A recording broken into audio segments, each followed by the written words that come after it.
মাননীয় প্রধানমন্ত্রীকে বলবো আমাদের ইটনা থানার ইটনা হাওরের জন্য, কৃষকদের জন্য, তাদের ফসল হেফাজতের জন্য এই হারভেস্টার আরও বাজেট করে, হারভেস্টার ইটনা হাওরে আরও বাজেট করে প্রত্যেক ভালো মানুষের মাধ্যমে কৃষকদের কাছে পৌঁছে দেন। যে আজকে হারভেস্টার থাকতো, অনেক জমি, প্রায় শত শত একর জমি মানুষ হেফাজত করতে পারতো, ফসল ঘরে তুলতে পারতো, কিন্তু এই হারভেস্টারের অভাবে মানুষের জমি সব পানিতে তলায় গেছে।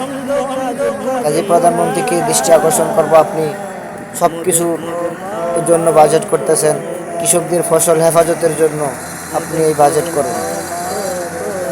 প্রত্যেকে ভিডিওটি শেয়ার করেন, যাতে জায়গা মতো পৌঁছে যায়।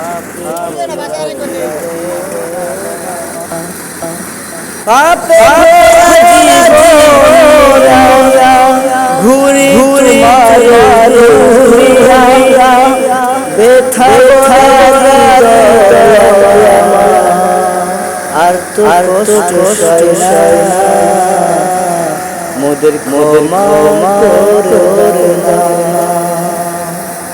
দিন দুনিয়া মালিক